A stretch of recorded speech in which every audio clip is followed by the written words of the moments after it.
Hi, good morning, good afternoon, and good evening, everyone, depending on where you're joining us from today. I'm so happy to see you again together with us and together with Sam, who is a Microsoft Azure MVP and a technical advisor and investor at several cloud startups. And he has also been heavily involved in several industrial IoT projects with leading brands. So, hi, Sam, how are you? Hey, Eve, I'm doing fine, thank you. Thanks for having me. That's so great to have you as well. Please, could you share some of your experience with us about these several industrial IoT projects? Yeah, so actually, when we started with our company back in the days, Coded, where I was CTO until early this year, we started doing integration work. And I think in the very early days of Microsoft doing IoT, we were involved with Microsoft and really got started quite fast on the Internet of Things thing. And we are really focused on, let's say, the more enterprise industrial IoT projects. You could think about machines to make flour from grain. You think about ships on the ocean to do oil transport. You can think about windmills and so on. So with all those companies, we really worked on building projects all only and always with Microsoft Azure, and connecting things, connecting the data, and that's actually what we will talk about today a little bit. How to connect the data, how to leverage the data, and then get insights in that data, and that repeats things continuously for all these different projects. So yeah. Wow, that sounds really, really interesting, and I can't wait to hear more about it. And I'm Mhm. very, very happy to have you today as a speaker. Are you also excited? Oh, I totally am. Yes. That's really good to hear. But before I'm handing over the stage to you, let us share a few little words about what is actually AI for the two. See you soon.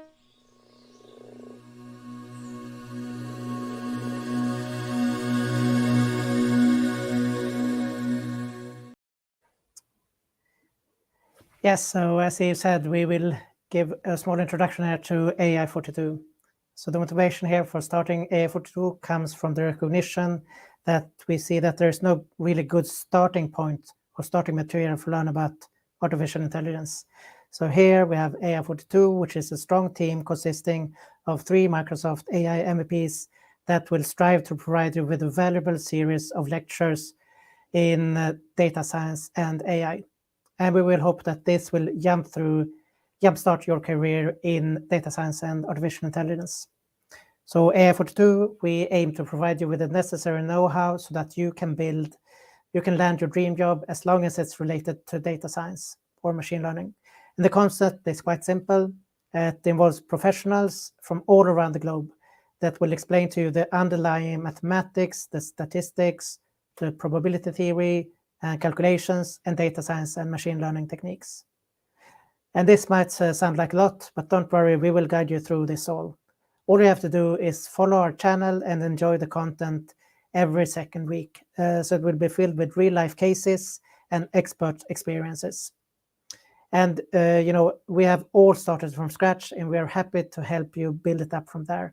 And you can always stop and rewind the videos or ask for clarification in the comments section. We hope to assist you on this wonderful journey and have you as a speaker one day. And we believe by creating cross collaborations with other organizations, we can give you the best opportunities to broaden your network in the AI and data science communities. And with the combination of our offered services, we would support less fortunate people and organizations that are not that recognized yet, even though they deserve it. Our organization is sponsored by Microsoft and Miles, and we are humbled by all the support we get from our contributors as well. Thank you, Levente Pongor, for all the beautiful graphical content, and Mina Mari for the cool intro music before our events. We are in close collaboration with C# Corner and Global AI communities, so our lectures are also available on their YouTube channel, additionally to our own media. And Nicolette Todd creates and reviews all our text content we use on our website or advertisements and during our sessions as well. And you can follow us on Facebook, on Instagram, and Twitter to become part of a growing community where we will share knowledge and fun. and you will find every information that will bring you to an advanced level in the field of artificial intelligence and data science. And you can also watch a recorded session on our YouTube channel and find our upcoming sessions on our Meetup page. Then we also have the code of conduct, which outlines expectations for participation in our community, as well as steps for reporting unacceptable behavior. We are committed to providing a welcoming and inspiring community for all. So please be friendly and patient, be welcoming, and be respectful for each other. You can find more information on the page stated on the slide.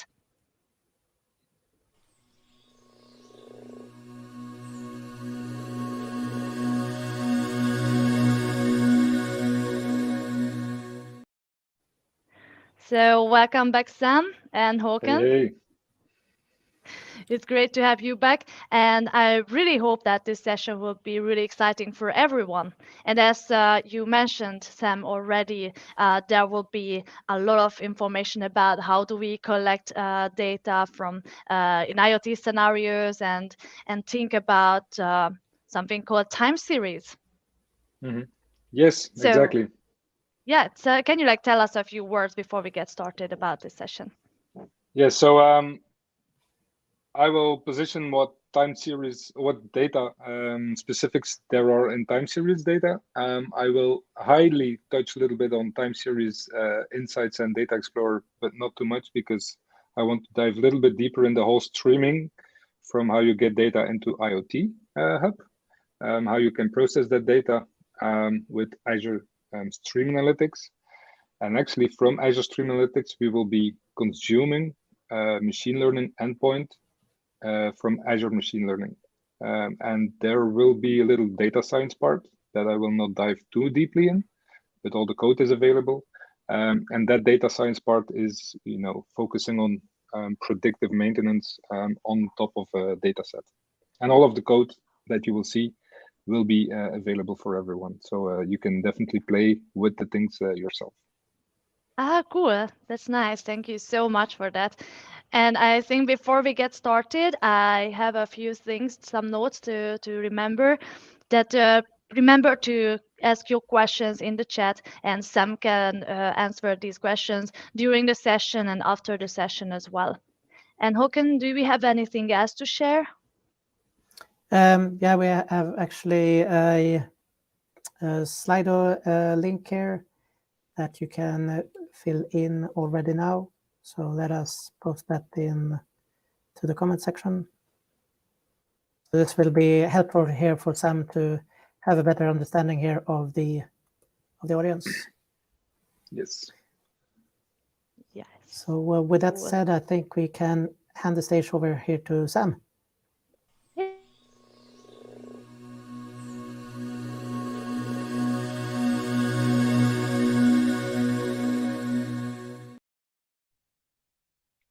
Hey, hello everybody. So thanks for having me. It's a beautiful day today in Belgium, and I'm happy to present to all of you wherever you are.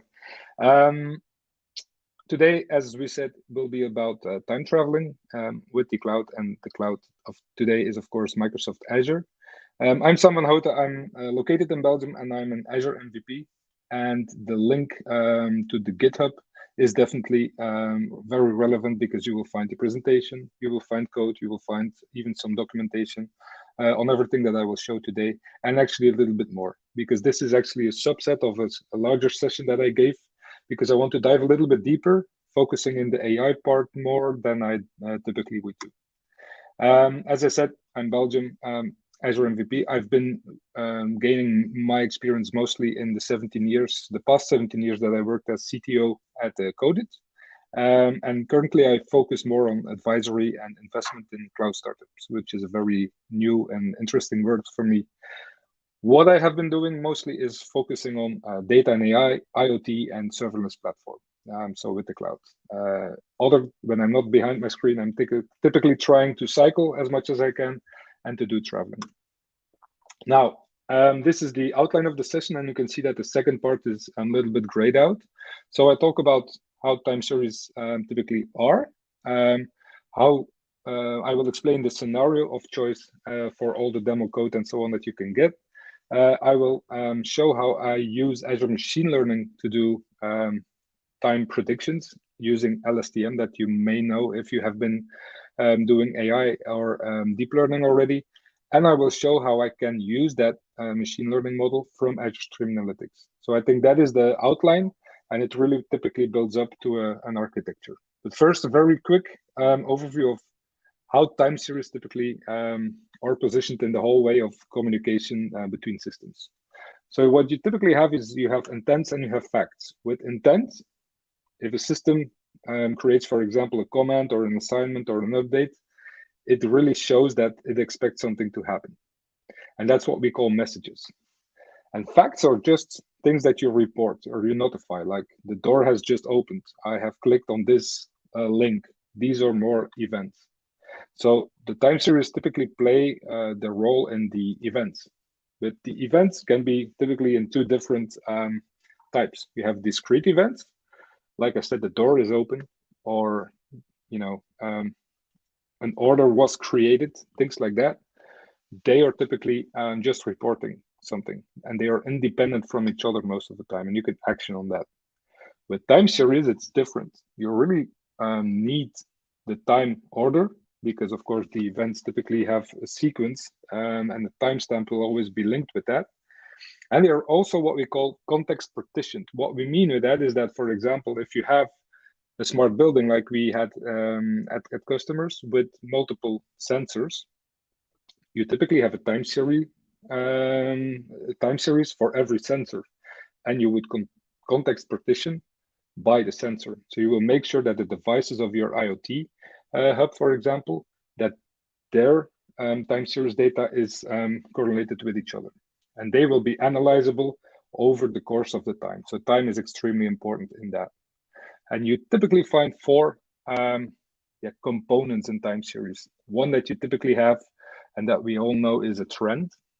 And I think we have, in the past 2 years with COVID, seen a lot of these things at work, right? So a trend is typically the longer term variation. As you can see, the chart here is passengers, airline passengers, and you can see that we have more and more passengers over the time. What you can also see is that sometimes you have cyclical effects, and these can be more having impact of economic or political circumstances. And I don't have to express you what we are currently seeing, but there's definitely impact on different things like energy prices now, on stock markets, that are also because of political circumstances. And in the past 2 years with COVID, so we can see these things really at work, unfortunately, today. Seasonality is another one. That's typically repeating things. So if you have variations, but they repeat over, for example, hours, or they repeat over days or weeks or months, it could be different things, but they are typically the short periods in a larger data set. That's what we call seasonality. And of course, the time series typically combine those three, and then you have the less predictable thing, which is the residual effect. These are very small variations that vary across the sum of the three things that I mentioned: the trend, the cyclical, and the seasonality. So they are typically impacted by external influences and are much harder to predict. Now, the scenario of today that I have built everything around is focusing on engine telemetry. So I took the data set from NASA, right? So it's a public data set, and you can see the link at the bottom of the page. And that link actually points to a data set of, I think, 100 different engines that each have a large amount of telemetry cycles. So that you could say it's 100 time series with multiple entries, multiple timestamps. And I think they have 23 or 24 columns. So measure points, sensor points. And these things we typically use to predict the run to failure. What do we mean with that? When would the engine typically have a failure? And that's what we want to predict in the case of predictive maintenance. You can find much more data, much more details if you're interested in that on this link. But just know that all the data is available on the public thing. So if you just want to focus on, for example, things like LSTM or other time series predictions, you can easily use that data set and start working with that without having to bother about Stream Analytics, without having to bother about IoT Hub. You can just use that as a CSV file as well. One thing that I think is very interesting is this data set that you get is typically a CSV file, and that's static. It's like you have all the data at once. What I wanted to do here was more focusing on the live data, on the input data, the ingestion part, and more the streaming part. And for that, actually, you can see that I have created a Docker image that you can use and that you can use as a simulator. And I will start presenting that. But the first thing I want to see is if people have been entering this information, and I don't see too much responses. So let's just assume that most of you don't have any experience with the Azure technologies that I will focus on today. And they will be machine learning in general, Stream Analytics, and Azure Machine Learning specifics. Those are the three topics that I will talk about. So the first thing I want to show is the GitHub page that actually shows the engine simulator. So the only thing that you have to do is you can just execute this Docker image, and the only thing that you have to pass is a connection string. And this connection string has to have rights to create devices on IoT Hub. So to do that, you can just go to your Azure portal, and I assume at least that most of you have experience with Microsoft Azure as a very high level. So let's go to the AI42 resource group that I have created.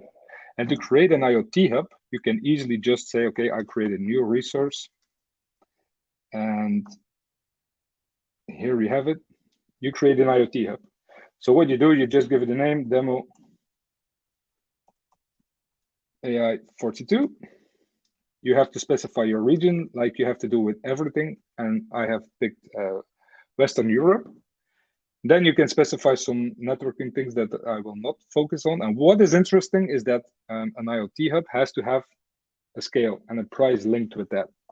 So here at the bottom, you can see that the default that they select is an S1. And that means you can receive 400,000 messages per day. And that would come at the cost of 21 euros per month. And you can see what is enabled or not. You also have a free tier, but I think you can only have one free IoT Hub per, I think, subscription. I'm not sure on that one, but it's definitely limited. You cannot create 100 free IoT Hubs. And of course, if you really need to have, a lot of scale, you can, for example, say, I need an S1 and maybe I need multiple S1s, like 4, and that would mean that you can have 1,200,000,000 messages per day, for example, but it comes at a cost of 8,000 euros. So you can easily see how you play with these things. Let's just go now for a standard one, and then you can say, okay, you can set some tags, and then you can create things. This might take a while, so I will not wait for that. What I will do instead is go to the research. I have to go back here. Go to the IoT Hub that I already created, and that was the AI42 prep. And in this IoT Hub, what you can see is that you have different things that to configure. Most important one is a number of devices. So you can see that I have engine 001 all the way up to engine 100 created.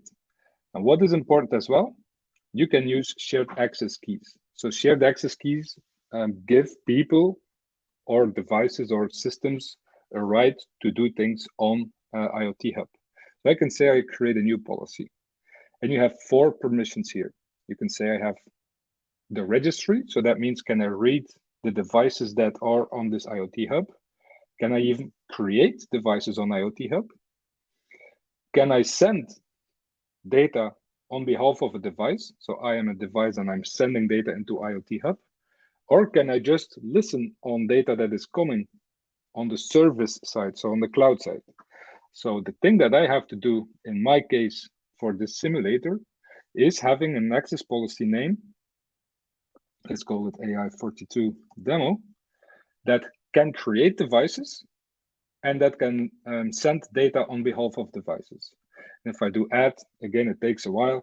And what you will get in the end is a connection string or a secret key.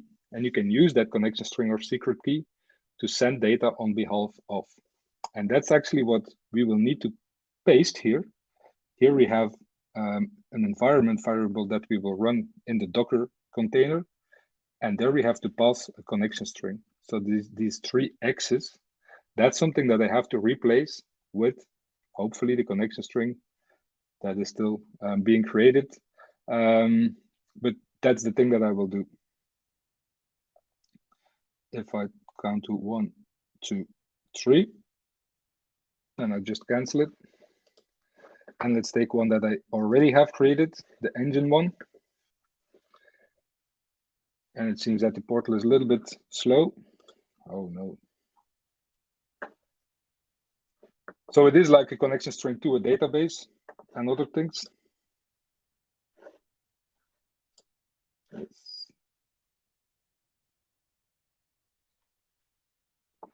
So you can see, let's take this connection string and you can see it. I will remove it anyhow. And if I now go to and copy this one, and I enter this in my terminal and I have Docker running here, I will replace the 3 X's with the connection string that I have just created, and it is here. So as soon as I start this Docker image, what happens actually is that my simulator module is running, and it starts to say I'm sending and I'm initializing different devices. So you can see it's creating the devices from 0 to 100 on IoT Hub because I gave it the rights. So the thing that you can use at home, if you're playing with things, you just copy paste this, the thing that I have just demonstrated. You create an IoT Hub, it could be the free one. You copy that connection string and you start the Docker image, it will be pulled automatically. And then you have all the data from this NASA dataset automatically into your IoT Hub streamed in. And you can start playing with streaming services. And that's the next thing that we will start showing. So I'll leave this running. And the thing that I demonstrated was this. The documentation is in this Markdown file, so you can definitely read much more if you're interested in that.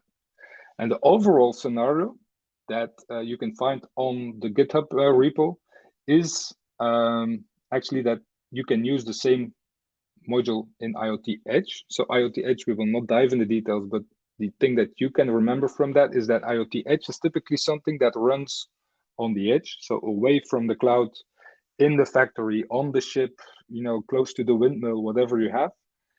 And there it can have different modules, which are in fact Docker containers, that connect to different devices. They can do some basic translation.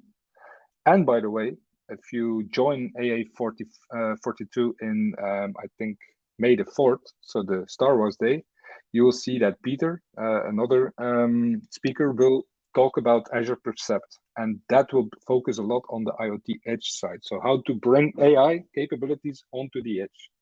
Because, for example, you don't want to have license plate recognition. You don't want to have video recognition running in the cloud because of latency or because of bandwidth. You want to push that to the edge.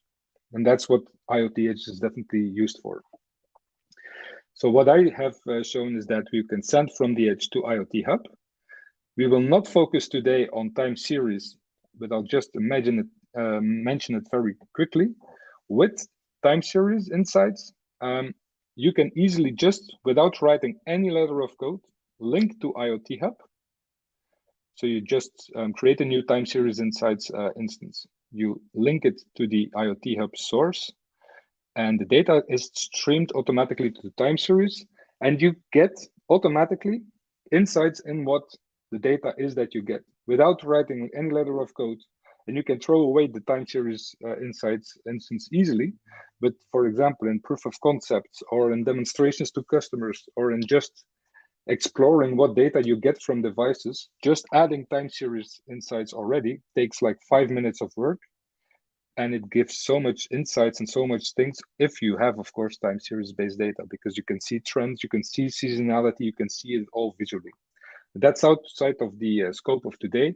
Just know that it is there, and that is definitely something that I recommend to use. Data Explorer is like the beefy horse underneath time series. So it's much more powerful. It's also much more complex to use. So there you have to learn specific syntax.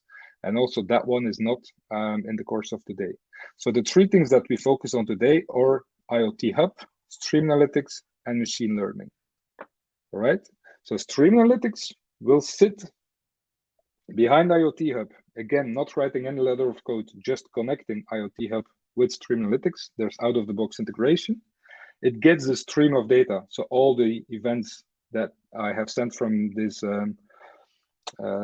this data set, and it will start querying continuously with time windows in that data set, and it will then call machine learning. Every time that new data has arrived, it will detect if there is predictive maintenance needed. That's the thing that we will demonstrate today. All right. So maybe just to give you an insight in what data we have, it might be interesting to go to time series insights without diving in the details, but just go to the dashboard again, sorry, and time series insights. So if you have set it up, you have this time series explorer, and I will just restore the previous session. And here, for example, you can see, for example, let's focus on this. This is 30 minutes of data, and I have selected from engine tree 4 different properties, right?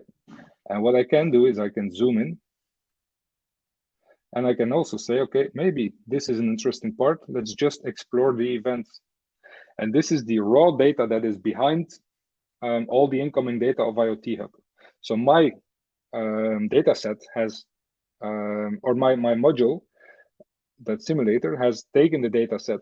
For every line in the data set has created a new JSON message and has sent that into IoT Hub. And behind the scenes, you can see all these values just available for us, and you can start exploring this. And you can even download it as a CSV and give it to people to do training and so on this. So just a shout out that you have here all these different engines, and you have different properties that gets sent from that container. Okay. And again, any question, don't hesitate to use the comments section.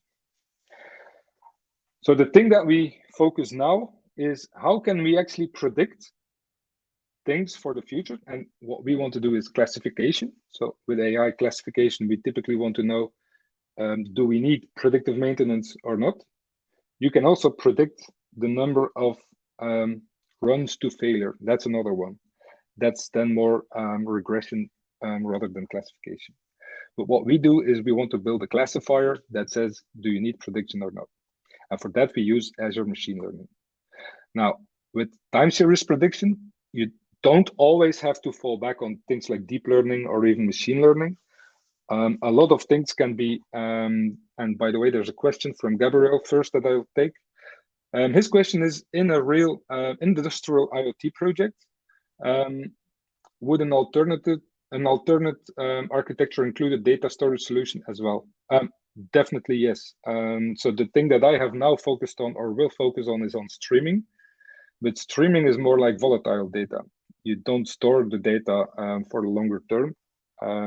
We definitely have, and actually I have removed it from the presentation to slim down things, but you definitely have not just the hot pot, you definitely have a colder pot where you would use things like either data lake to store all the raw information, or you would even have translation done from the ingestion all the way into things like big data storage and so on. So definitely you will have a data storage solution, not just for the results, but also for your raw data in a lot of cases. I hope that answers the question.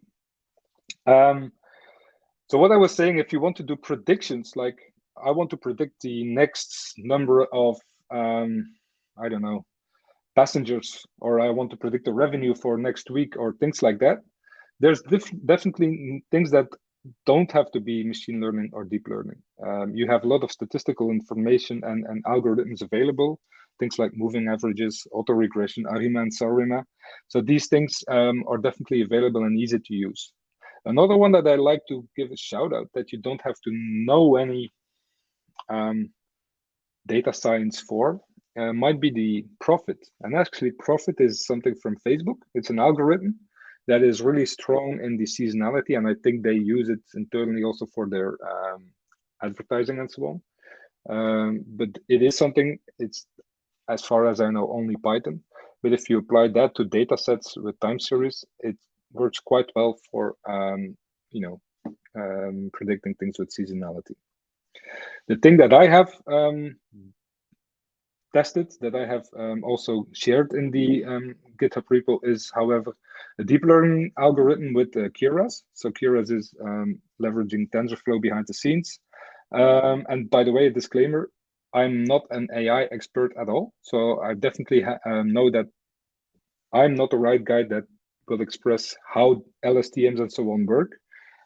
I just want to show you how Azure Machine Learning can enhance things for data scientists and so on. But I have built an LSTM, which is a long short-term memory network, using Keras to detect if I have to do maintenance or not. This is also something that I'd like to share, because in many, how would I say, in many courses, in many presentations, people focus on the AI model, and that's only the only thing that matters. And of course, it's probably the key of everything. But I think for a real project like the industrial IoT solutions that we have built in the past, you need to make it part of a full process, because that's what we do with software as well. You write code, but code is only one part of the full DevOps lifecycle, and that's the same thing with here with MLOps. So you have the same principles applied. You want to do, gatekeeping. You want to do testing. You want to do, you want to have telemetry. How well is my model behaving? And all of that should be ideally automatically trained, retrained, published, and so on. So there's definitely much more sessions on the pure MLOps project process, but this is the main reason why we have been using Azure Machine Learning, because it gives a lot of things out of the box. What I also can share is that with Coded, so the company I worked for until January, we have been doing a lot of open source things on Azure, providing Arcus, which is a library for many things like event grid, like telemetry and so on, but also for Azure Machine Learning. So you can use this library. It's a Python thing that you can just say pip install. And it comes with a lot of, packaged code that you can just have like one line inserted, and you get a lot of value from Azure Machine Learning automatically. So it wraps a lot of things for you behind the scenes. And the training approaches, so as you should know, with machine learning, there's a training part that is important, where you actually start tuning a model and you evaluate the model. The things that we have seen is that data scientists or data people, they just want to quickly check syntax. They don't want to wait. They don't want to wait until machines start up in the cloud or Docker images and so on. So things that we quite often see is that they use things like Jupyter notebooks, which are very interactive. They typically would work on smaller data sets. They don't care too much on accuracy and so on in that early stage. So they focus more on the syntax, on the feasibility. Is this the right model? Yes or no? But they get immediate feedback, and they have very short training cycles. And if they feel that, okay, I think syntax-wise and so on, it's right, then we generate a script, and that's when we start scheduling trainings in the cloud. And the training in the cloud, that is what we do on cloud compute. You can have parallel trainings, like multiple runs on machines, typically Docker images that automatically scale up and scale down based on the amount of jobs that you have configured. And those scripts get arguments. And those arguments are typically the hyperparameters. So if you're familiar with machine learning, the hyperparameters are the knobs that you have to turn to get the best possible output of your machine learning model. And those parameters we typically give as arguments to the script. So you would have the same script that we schedule maybe 10 times in the cloud, with 10 different arguments, and they will just get scheduled. You can go for a run, you can have a coffee, you can do whatever you want because you don't need your local computer at that time. The cool thing is that they will generate your Docker image based on the packages, the Python packages that you need, based on the size, like do you need a GPU or a CPU and so on. And every experiment that you execute gets automatically logged, gets tracked, all the metrics are available, and all the models are being stored. So you can easily say, okay, once all these trainings are finished, you can perfectly see which trainings were the best, which had the best accuracy, and you can say, okay, I want to have from that training now that model deployed. And that's the approach that we see coming back. A quick word on the AI model that I used behind the scenes. This is the LSTM. So it's actually an advanced type of recurrent neural network that actually has a sequence of things, and it's quite common. So it wants to keep memory. It wants to, get input from a previous cell and wants to keep that and wants to decide and train which state it has to remember and give to the next state. That's actually the thing that you have to remember. It's quite commonly used for things like text prediction, for natural language processing, music generation, and also time series prediction, because it has to get some memory. It has to have some, previous state that it has to take into account for next things. So you have these different things. It will train the long-term memory, which is the cell state. It will have to train what it has to forget. And it's hard to imagine because you don't know exactly what it will forget and whatnot. But that's the things that it trains, of course, during the training job. And it will give state from cell to cell to cell. What I have done is I compared different things. So saying that, okay, I want to make sure that I want to know some trainings that don't care about the different history. They don't want to take time windows. They just take every telemetry signal independent from the previous one. And that means they don't have the history. They don't have the lead up to, for example, a maintenance event. So I did logistic regression, random forest classifier, and just a vanilla network, a neural network. And you can see the accuracies were not that bad, like 92 was the best. But if you start seeing that you group the signals in time windows, so you have one event, one time series event for the first 3 trainings, but the other ones, they typically say, let's take a time window of for example, the last 10 events, and we will use that. So instead of having a one-dimensional 24 sensor values, you have a 2-dimensional thing. You have 10 times the last 24 sensor values, and you have a N2M matrix, and that makes people think about things like an image, because there you have also, like, if it would be black and white, you would have a 2D matrix with all the pixels, and therefore you can also use things like CNN, convolutional neural networks, which are quite commonly used for image recognition.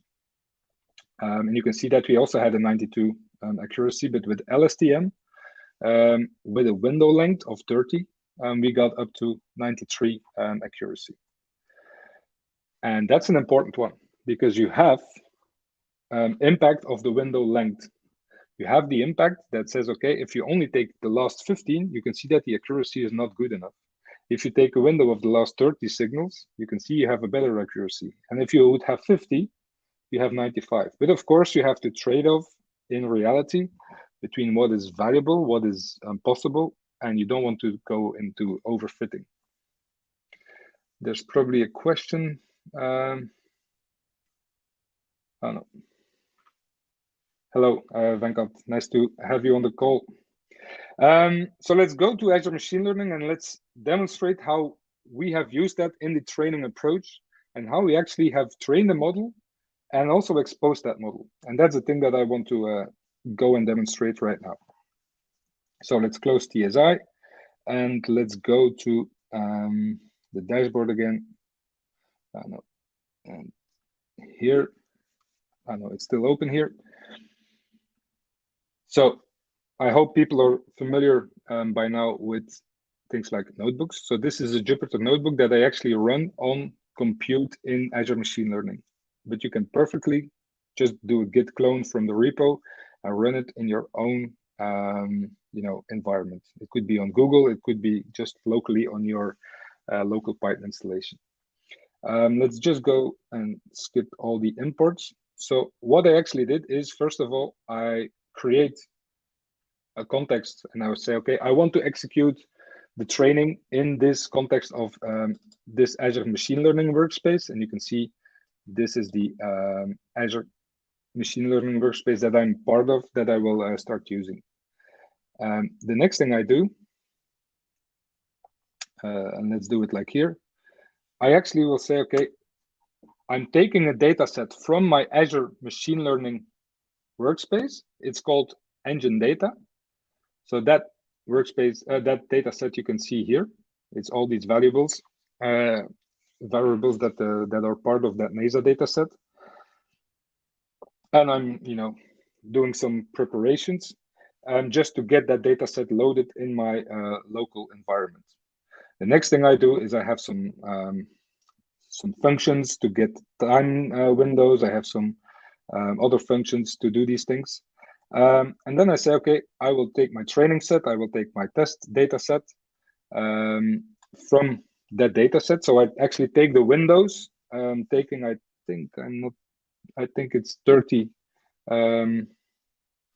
Oops, I moved back.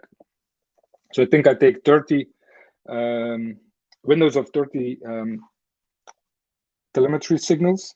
And then I built the LSTM, and you can see, if you're familiar with Keras, you can see I'm just using a sequential model, and I'm adding a number of, and that's a variable here, a number of LSTM nodes. I'm doing some dropout to avoid overfitting. And then I can specify if it has to be bidirectional cell or not. So I'm using either a bidirectional one or a gated recurrent unit, which is something else. So I won't dive too much in these things, again, because I'm not the expert. But you can definitely read on these things as well. So I'm building a model here, and then I can say, okay, let's just now train this model locally. So this is executing on the compute of Azure Machine Learning, but it could be executing on my local environment as well.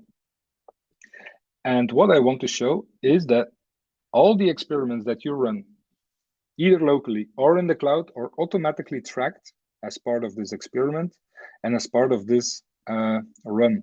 So what you can see, I have now just started on local compute, this one. But just before the training started, I have scheduled, and that's part here. You can see, just a minute, you can see that I'm doing a run. And here I have scheduled, I have scheduled, so 3 times 2. So I have two for loops, 4 times a for loop of 3 window sizes. So I take a window size of 25, 50, and 80. And then I will say, okay, for each of these window sizes, I will take, it's LSTM nodes. I will take a bidirectional network and one that is not bidirectional. And I'm just passing, I'm saying, start the training on this compute, GPU training, which is a compute in the cloud. I'm passing the arguments here to my script. And that means that if I click this one, and why not? Let's just run it again. You can see it goes quite fast. And it will schedule trainings in the cloud. And you can even follow it on the widget, but I could close this notebook easily because the job is being scheduled. And if I go here and I do a refresh, you can see that I have these trainings now scheduled here, and they are scheduled in the cloud. So let's not wait for them, because you can see they can easily take 16 to 25 minutes. But if we click on one, we can perfectly see, for example, there was one that had an accuracy of 94,591. So that might be the best one. And that's what we do in this case. We can see, okay, we have scheduled all these trainings. Let's go here. Let's go to the 94 accuracy. And then you can see the metrics. You can see the confusion matrix that, if you're familiar with machine learning, you might know with the classifications. And the nice thing is, I can see the exact script that was used to do training. So, and that's part of the ML ops flow in my opinion as well. If you have something that has been trained and deployed and is in production, and you're 5 months down the lane and you want to know, oh, what happened again? This model, we don't see it working anymore. What happened? Well, the thing is that you can click through from, and let's go and explain here. I have this model that I just trained exposed as an API endpoint. Here, this is a REST endpoint. So this is an endpoint that I deploy. Again, the code can be found on the GitHub repo.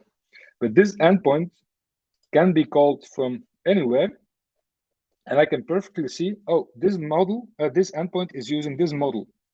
So the model engine failure prediction version 1. And I click through. And I can see what the artifacts are. I can see, where it's deployed. I can see all these things. And what I can also do, I can say, oh, version 1 is actually the result of this run. So I click through and I go back and I can see, oh, this model that we now use in production has actually been trained in February the 23rd. And it was trained by, I guess, me. So my name should be here somewhere. And I can perfectly see, oh, these were the metrics. And I think, yes, here they are. What was the batch size? Was it a bidirectional model? All these things can be seen. I can see how much dropout I used. I can see the number of nodes. So I can see my hyperparameter things that I have used maybe 2 months down the lane. And what was the script of that time? Well, here you have it. This is my training script. And that's what I think is very important. The end-to-end traceability from the actual training that someone scheduled all the way up to a model that was deployed, like you can see here, as an endpoint on Azure Machine Learning.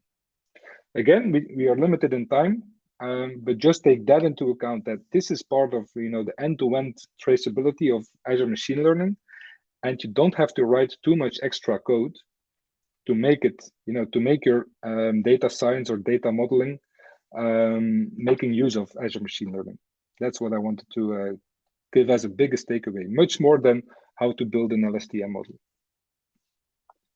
So that was the Azure Machine Learning thing. So what we have now is actually we have an Azure Machine Learning model that can classify based on a set of data. So the last 30 telemetry items of a specific engine, if you give that to the REST endpoint of that service, it will give back, yes, you have to do predictive maintenance or not. That's like the thing. It gives back yes or no. So that is deployed. And the thing that we now want to do, we want to use Azure Stream Analytics for that. And that's how this works typically. So Azure Stream Analytics sits in the data stream and is connecting to many things. In our case, IoT Hub. It gets data from IoT Hub and it can enrich data with reference data and so on if that is needed. But in this case, we didn't do that. So we just take the raw data from IoT Hub. What you can see is that Stream Analytics can call machine learning, and that's what we will do. And if there are events that Stream Analytics has detected, in our case, for example, we detect that we need maintenance, it can send these events to many other things like event hubs, like Power BI, like service bus topics and functions and so on. All right. The nice thing is that you can use and build your Azure Stream Analytics queries. And of course, you can run them in the cloud, but you can also, and I see yes, you can also deploy them to the edge. So to Azure IoT Edge, you can have your Stream Analytics query running locally and detect things, for example, in a factory without needing cloud connectivity. All right. Now, let's go to the portal again.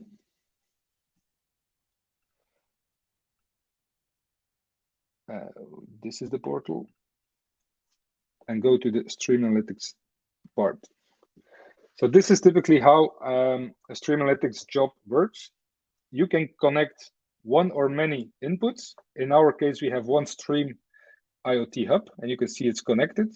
If you want, you can say, okay, give me some sample data. So for example, from this time, so March 9, at that moment, take 1 hour of data. In this case, it's 3 minutes of data, and you get a CSV file that you can start using. You can also output, and in this case, I just output to table storage, but you can easily say, okay, let's output to one of these things. So it could be Cosmos DB, if that is your data storage. It could be an Azure function that you maybe want to write yourself and have other things connected. So you can have many ways to output data from there. But the key thing is, of course, the query, because the query is sitting between the input and between the output. And what I'm doing here, I'm just actually saying the expected data that I get, and this is like defining the contract. It's like a table that I define. So I say the relevant telemetry for me is give me, select these and these and these things. So all the values from my incoming events, take that from my engine telemetry. And as you may remember, engine telemetry, and you can see this icon was IoT Hub. You have to timestamp, and this is key. A timestamp value is important in time series data. So you have to timestamp every event by the event time. So the time it was sent on IoT Hub.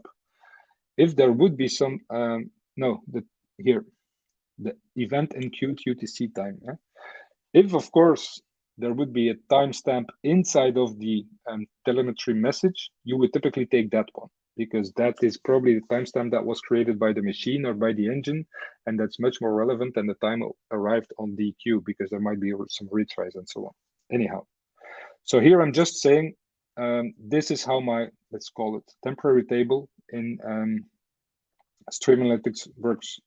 And then I say, okay, I want to detect now the time windows. So here I'm saying, give me, because I'm grouping by engine ID. So give me the engine ID, give me the last 30 by that engine fields, and I call them window measurements. And I have to say some things like tumbling window. So that means you will continuously take a moving window, in this case of the 24 hours. The next thing I do is based on those values. So I have my time windows. I can say, okay, give me the engine ID. Give me, do I need maintenance, yes or no? And that's what I will explain shortly after. This is actually a function, a UDF, so user-defined function, that will call the machine learning endpoint, and it gets the window measurement. So those windows of 30 windows, right? And it gives the actual timestamp. So if that happens, it will write to, in this case, table storage, that I need maintenance for that. So this is a query that is quite easy to understand. So you have the incoming telemetry data, you detect and extract the specific windows grouped by every engine. So for every engine, you take those, and then you call a function saying, do I need maintenance or no? And that's what I want to show now. That function needs maintenance, as you can see, is Azure Machine Learning Service. So here it connects to, and this is the scoring URI. So if you see here CC16 or something, I think if I go to my endpoint here, you can see CC16. So this is the endpoint that is being called from this Azure Machine Learning namespace. And you have to provide a key. So that's a secret key that you can see there, and some specific things on the tuning. And by doing that, I now have a query sitting in the middle of my input coming from IoT Hub and does my simulator. It will call the machine learning model that I have trained and deployed in Azure Machine Learning, and it will get those results and continue sending those results to the next step. And that was the output here. All right, so I hope that this is a little bit clear. So to do that, this is a little bit of a recap. I have to create a new UDF in Azure Stream Analytics. You have some specific requirements that are documented and so on. what I also had to do is take the last 30 records for every engine. That was that window length. And for that, the collect top was a function of Stream Analytics that was very important. And then I also have to translate that into a multi-dimensional array. And that's what has been done with this function. So this is more like some extracts that you can easily take and also see again in the code that is on GitHub.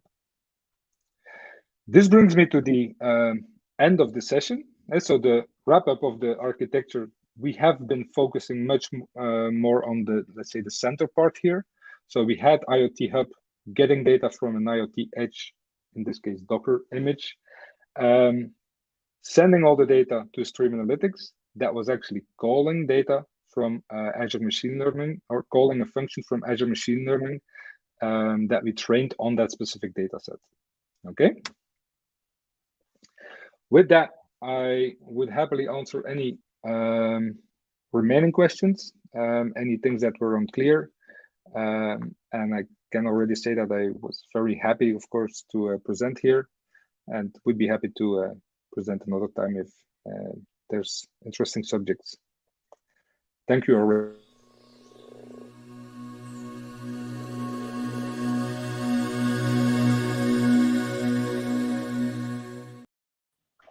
Wow, what an interesting topic, and also a great speaker. And thank you a lot, Sam, for sharing all this information with us. I think I learned a lot again today. It was really nice to see. So do we have any questions from the audience? No, I think it seems like we've, Sam has answered a couple of questions here during the talk. That's so we nice. can. Yeah, I have a question here. So if someone is sort of interested in learning more about the IoT part, do you have any recommendations how you can get into that? I would say definitely the Microsoft documentation is quite good on IoT Hub.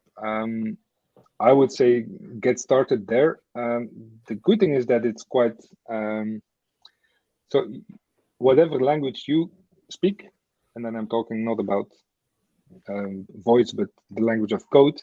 There is probably an SDK for IoT Hub. So I would say the things that you have to focus on is understanding all the communication patterns around IoT Hub.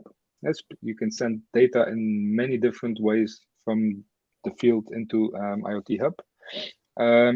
Understanding that, and then based on that, you use the SDK of your choice, or you start to play with IoT Edge, but that's quite a little bit more of configuration and complexity. So only go there if you're really things like brownfield connectivity. And then, of course, the nice thing is once you have data getting in IoT Hub, you have seen with time series insights, with Stream Analytics, and actually also the thing that I didn't mention, Azure Data Explorer. All of these services just connect without you having to write any letter of code. It's just a matter of, I want to connect to this IoT Hub, and boom, you're done.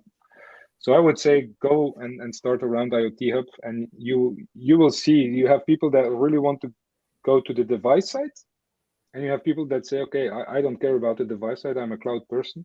And then you start connecting, to the right side with all these services.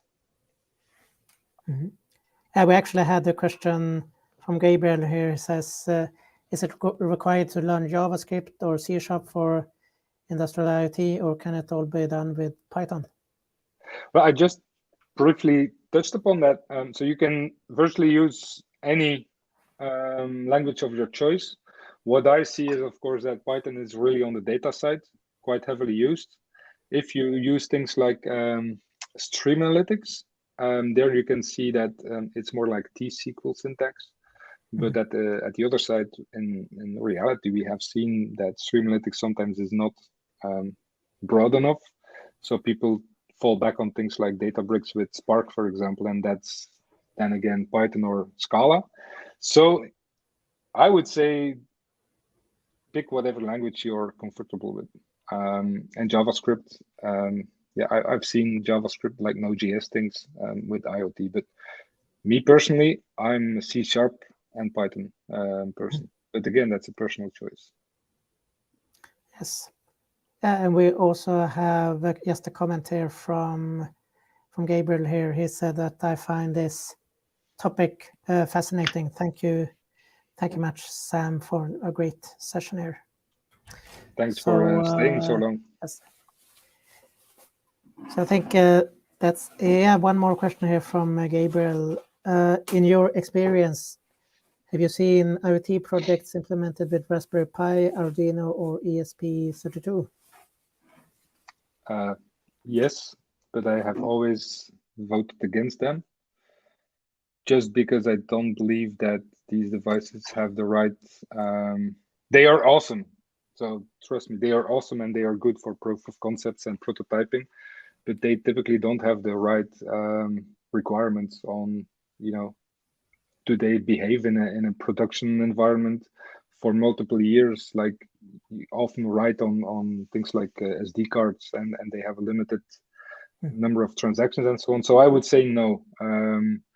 But I have seen it. I have had discussions with the customer that said, no, we will use Raspberry Pi, it's easy and and it will work for a while, definitely. And maybe I also have to say, disclaimer, I have been staying away from the device side more and more in the past maybe 2 years. So maybe Raspberry Pi has evolved to a more industry grade thing.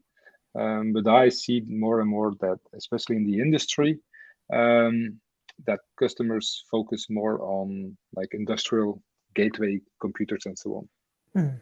Yes. Yes, and just a comment there from Gabriel. Thanks you so much for the answers and for the great session. Yes. And we should also mention here that if you're more interested in IoT and AI, you should look out here for, as I mentioned here, on May 4th, there will be a session with Pete Gallagher on the Azure Percept. So keep that in your calendars. So I think with that said, we thank you, Sam, so much for having this great session here. And it was a pleasure. Before we end the session here, just have some more information here to share with you. So in our next session, which is on March 23, we will have Luis Quintanilla. He's the ML.NET program manager from Microsoft, and he will be talking about how we can do machine learning in .NET, machine learning for .NET developers. And as always, we also have our open CFP. So if you're interested in having a presentation, you can just go to this address, sessionize.com/AI42, and submit your proposal here. And we're really looking forward to all your submissions. So I think that's it for now here. So both me and Gosia and Eve are saying thank you so much for turning up. And with that said, we are wishing you a great evening here and looking forward to having you with us in our next session. Have a great evening.